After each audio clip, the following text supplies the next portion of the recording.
Assalamualaikum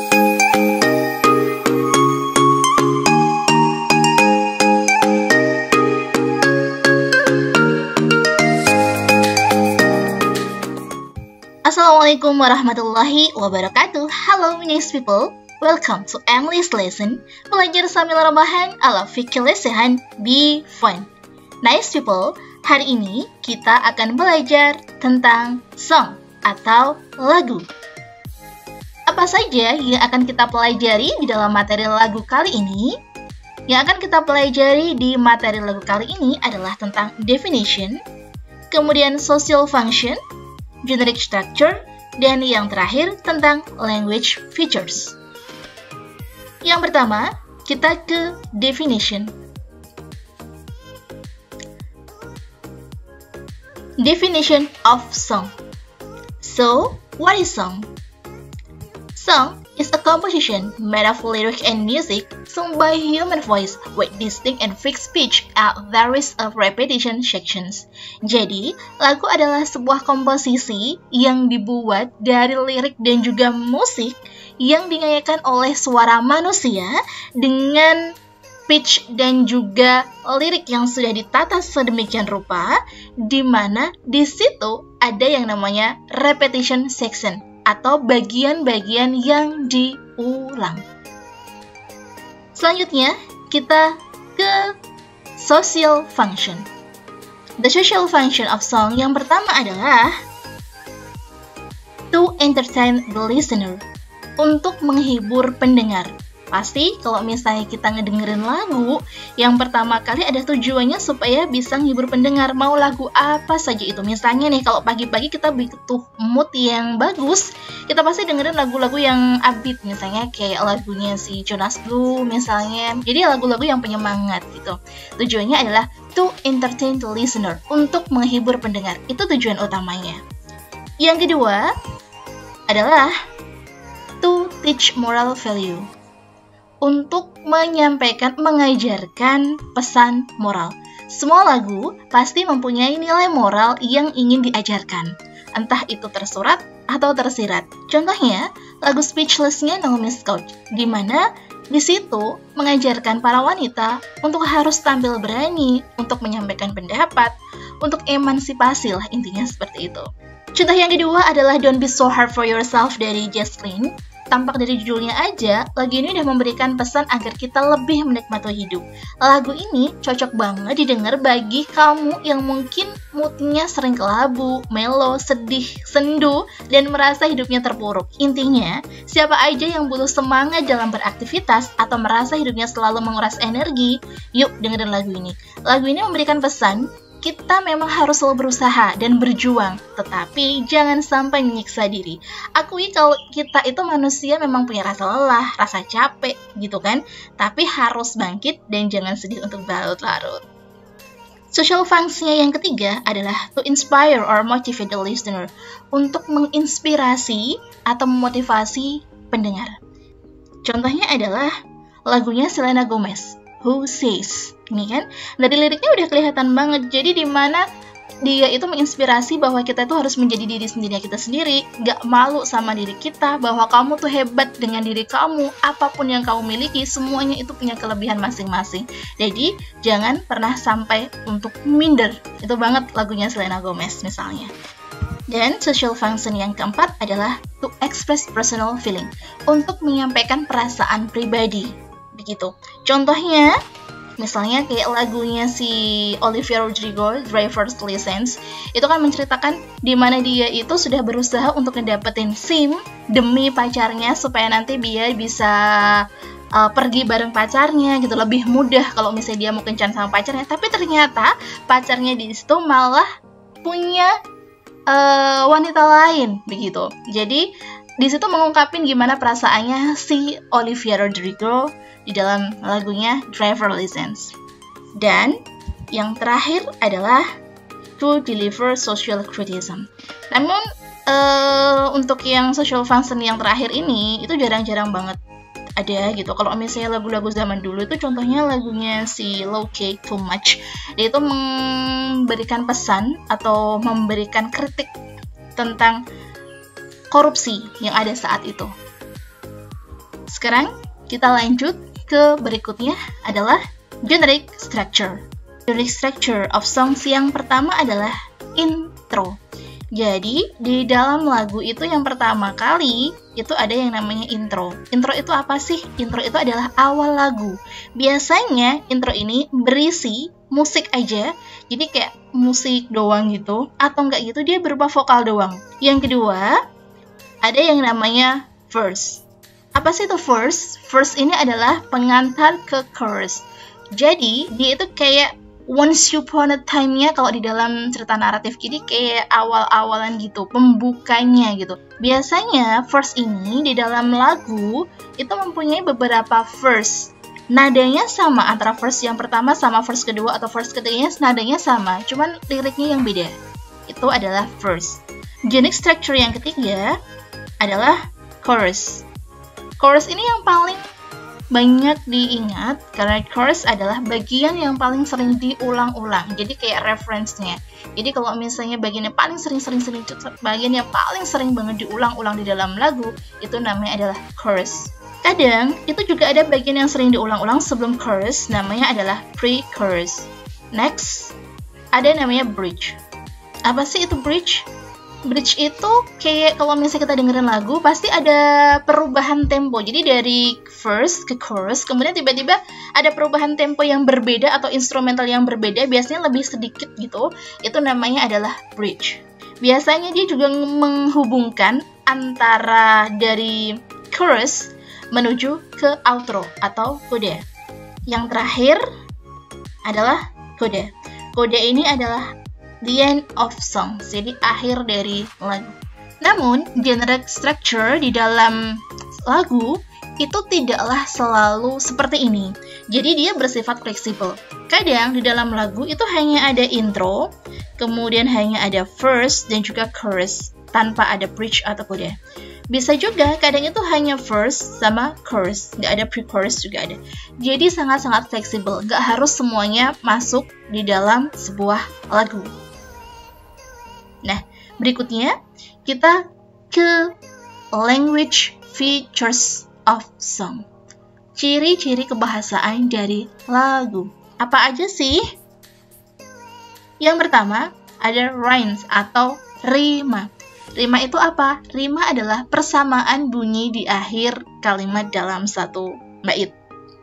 Contohnya, kalau kita lihat di lagunya At My Worst Being Sweet, itu ada lirik Can you be my friend? Itu kan berakhiran dengan N. Kemudian di kalimat kedua, dia juga berakhiran dengan the variance, jadi berakhiran juga dengan N. Kemudian di kalimat berikutnya, ini juga berakhiran dengan N. Nah, akhiran N, jadi ini kan sama juga N. Nah, persamaan bunyi suara di akhir kalimat, ini namanya rima. Yang kedua, ada yang namanya alliteration. Alliteration itu kalau di dalam bahasa Indonesia contohnya kayak kuku kaki kakekku kaku-kaku. Nah, contohnya gitu. Jadi, kuku kaki kakekku kaku-kaku. Namun, jarang banget sih kalau misalnya ada alliteration. Soalnya kalau misalnya mau ada alliteration tuh kayak nyusun kalimatnya kayak susah. Tapi ada nemu di lagunya Neo, So Sick itu ada lirik seperti ini.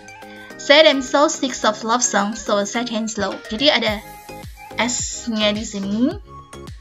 Ini dari diawali dengan S, ini juga diawali S, ya. Said, so, sick, song, so, sad, slow. Ya. Ini namanya adalah alliteration. Jadi dalam satu kalimat itu ada pengulangan huruf yang harus dilafalkan. Ciri lagu yang ketiga adalah adanya wordplay atau slang. Jadi adanya permainan kata atau biasanya singkatan-singkatan kata gitu. Dan biasanya ini adalah kata-kata yang informal. Contohnya misalnya kayak ain't, gota, gonna, wanna, emma, kemudian lucky, yolo, my bad. Nah, ini adalah contoh-contoh dari wordplay atau slang yang biasa digunakan di dalam lagu. Ciri lagu yang keempat adalah point of view. Nah, point of view ini adalah sudut pandang. Lyrics ini ditulis bisa jadi dengan sudut pandang orang yang pertama, kedua, ataupun ketiga. Contohnya misalnya, I need somebody who can love me at my worst. Jadi karena di sini pakainya adalah I, me, my, berarti lirik ini, lagu ini ditulis atas dasar point of view dari the first person, orang pertama. Dan language features yang terakhir adalah figurative language, atau kalau misalnya kita bahasa Indonesia kan itu majas. Lalu, majas apa yang biasa digunakan di dalam bahasa Inggris? Ada beberapa figurative language yang bisa kita ketahui. Yang pertama adalah simile. Simile adalah majas perumpamaan. Biasanya nih, majas simile ini, dia itu ada kata-kata like or as. Like bukan yang suka ya, tapi like itu seperti. Atau as juga seperti. Contohnya, kalau di lagunya BTS yang Dynamite, itu ada lirik, life is sweet as honey. Jadi, hidup itu manis seperti madu. Jadi ada kata-kata as di sini. Atau ada juga lirik yang just move like we off the wall. Bergeraklah seperti kita keluar dari tembok. Dan figurative language yang kedua atau majas yang kedua yang biasa digunakan seperti bahasa Indonesia itu ada yang namanya majas metafora atau metafor. Hampir sama-sama simile. Jadi sama-sama perumpamaan. Cuman bedanya adalah kalau simile dia bisa menggunakan like or as. Jadi benar-benar ada kata-kata like sama as-nya. Sedangkan kalau majas metafor ini dia tidak ada like or as-nya. Jadi perumpamaan tanpa menggunakan kata like or as. Contohnya misalnya masih di lagunya Dynamite, I'm diamond, you know I glow up. Nah gitu. I'm diamond. Jadi kan saya diamond gitu. Saya seperti diamond, tapi dia tidak menggunakan ada kata-kata as atau like. Langsung aja, I'm diamond gitu. Itu adalah majas metafora. Jadi seumpama saya itu seperti diamond. Kemudian figurative language yang berikutnya ada personification. Apa sih itu personification? Personification itu adalah project human qualities into animated objects. Jadi, memproyeksikan sifat manusia ke dalam benda-benda yang tidak bergerak atau benda mati. Bisa juga ke dalam animals juga, atau juga ke dalam plant, atau tanaman misalnya. Contohnya misalnya, Like will guide you home dari lagunya Coldplay Fix You. Jadi, cahaya itu akan menuntunmu ke rumah gitu, akan menuntunmu pulang. Next. Figurative language yang terakhir adalah biasa menggunakan majas hyperbola. Majas hiperbola, jadi melebih-lebihkan. Yang paling sering kita dengar di lagunya Christina Perri, Thousand Year, I have died every day waiting for you. Saya akan mati setiap hari menunggu kamu. Aduh, lebay banget ya nggak sih? I have loved you for 1,000 years. Aku akan mencintaimu sampai ribuan tahun.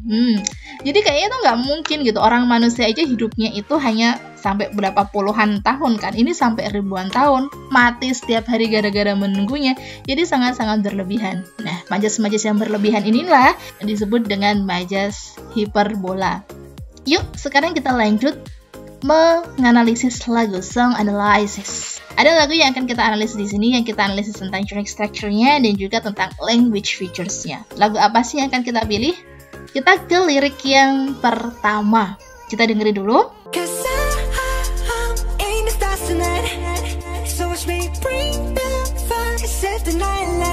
Karena ini hanya berupa vokal saja, belum berupa musik. Dan ini biasanya di awal banget. Ini disebut dengan intro. Kita lanjut ke yang berikutnya.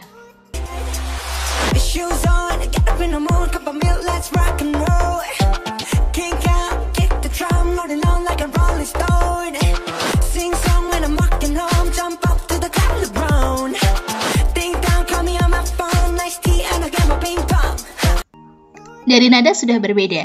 Nah, ini yang kedua ini, dia sebagai pengantar setelah intro, pasti ada pengantarnya. Pengantarnya ini disebut dengan verse. Kita sebut dengan verse yang pertama. Kita ke berikutnya.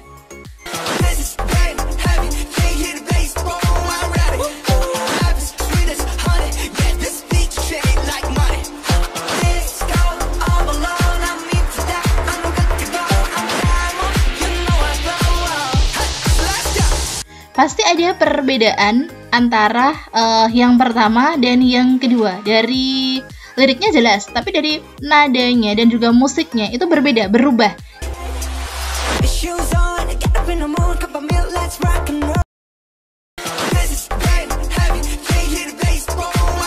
Yang kedua ini disebut dengan pre-chorus.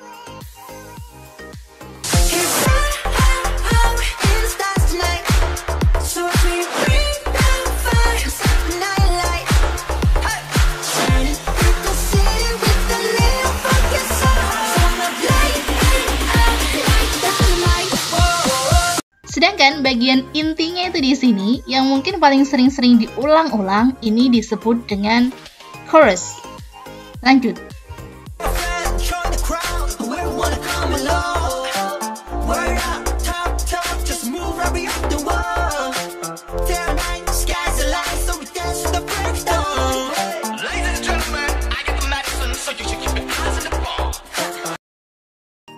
Secara nada, yang di bagian ini itu hampir sama kayak yang di verse pertama.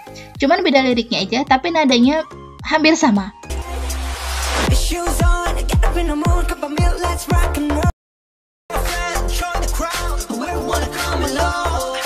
Nah, ini disebut dengan verse yang kedua.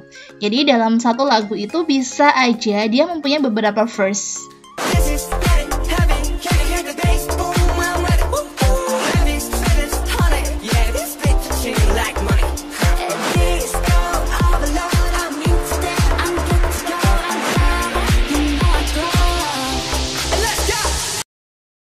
Nah, ini sama kayak yang di sini, sama saja. Ini disebut dengan pre-chorus karena nanti dia juga bagian diulang-ulang gitu. Tapi selanjutnya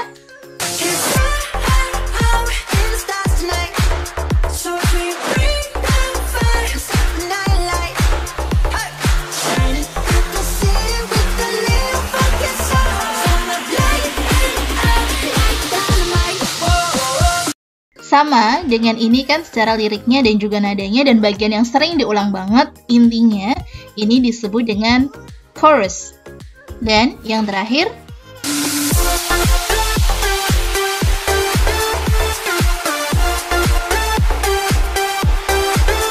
secara tempo ini berubah dan juga instrumennya juga sepertinya berubah gitu kan. Nah, ini disebut dengan yang namanya bridge. Itu tadi adalah Generic Structure Analysis of Dynamite Song. Jadi menganalisis generic structure-nya dari Dynamite Song-nya BTS. Berikutnya kita akan menganalisis language features dari Dynamite. Yang pertama ada ini like, kemudian juga seperti ada mourn, roll, stone, home, burn, pound. Nah, sudah ketemu? Ini ciri yang pertama, adanya persamaan bunyi di akhir kalimat. Jadi naik sama like, bersama kan ya. Nah, kemudian mourn, roll, stone, home, burn, pound. Ini kan belakangnya kayak o gitu. Lanjut lagi misalnya heavy, ready, honey, money. I belakangnya. Nah, ini disebut dengan rhyme atau rima, persamaan bunyi di akhir kalimat. Ciri yang kedua, kita lihat rock, roll, ching, kong, cik. Ada pengulangan huruf di dalam kalimat. Jadi pengulangan huruf berkali-kali gitu. Itu namanya adalah alliteration. Lanjut. Kiss, Emma, wanna, Emma lagi. Nah, jadi kalau misalnya ini ada kayak singkatan-singkatan gitu yang nggak formal, kata-kata yang tidak formal, ini disebut dengan wordplay. Ada wordplaynya. Berikutnya, kita lihat sudut pandangnya atau point of view. Berikutnya, kita lihat sudut pandangnya atau point of view-nya. Karena di sini biar kebanyakan menggunakan I dari awal, ini berarti dia point of view-nya adalah first person, orang yang pertama. Yang terakhir, life is sweet as honey. This big change like money. Ada kata-kata as, ada kata-kata like, kemudian I'm diamond, I'm like up like dynamite. The smooth like of the ball, ini disebut dengan figurative language. Majas. Itu tadi songs analysis baik dari phonic structure maupun language features dari lagu Dynamite. Sekarang kita lanjut ke latihan soal tentang song. Saya mengambil satu lagu dengan judul Rockabye dari Clean Bandit. Mungkin lagu ini kalian sudah tahu banget, terkenal banget, lagunya enak banget. Soalnya adalah, what message does the singer want to convey? Pesan apa sih yang ingin disampaikan dari penyanyi untuk kita? Apakah we must be strong, ataukah respect the mother struggle, atau don't be sad with hard life, ataukah love the children every day? Mari kita lihat liriknya terlebih dahulu. Nah, di sini di lirik pertama ada kata she works the nights. Jadi dia itu bekerja di malam hari, kemudian dia juga stres, dia harus jauh dari anaknya gitu. Dia hanya ingin kehidupan bayinya. Nah, ini dari awal ini kayak sudah menunjukkan sebuah perjuangan seorang ibu di mana dia harus menghidupi untuk anaknya begitu kan. Kemudian kita lanjut ke lirik berikutnya, tidak ada yang bisa menyakiti kamu, aku akan berikan seluruh cintaku untuk kamu. Ini maksudnya diberikan seorang ibu untuk anaknya, cintanya ibu untuk anaknya. Kemudian kita lanjut ke ini referensinya itu ada Rockabye Baby. Jadi itu kayak kalau misalnya lagu penghantar tidur buat bayinya. Kita ke lirik berikutnya, single mom. Jadi dia ini adalah seorang single mother yang harus menghidupi anaknya. Dari sini kita bisa menyimpulkan bahwa lagu ini menceritakan tentang kisah seorang ibu single mother yang harus menghidupi anaknya, harus berjuang demi anaknya. What message does singer want to convey? Lalu apa sih pesannya kalau begitu dari lagu Rockabye Clean Bandit? Kalau bisa di sini kita bisa simpulkan bahwa di sini kita harus menghargai betapa besarnya perjuangan seorang single mother untuk menghidupi anaknya, berjuang demi anaknya. Maka jawaban yang paling tepat adalah yang respect the mother struggle. Soal berikutnya masih dengan lirik yang sama dari Clean Bandit Rockabye. The song is about,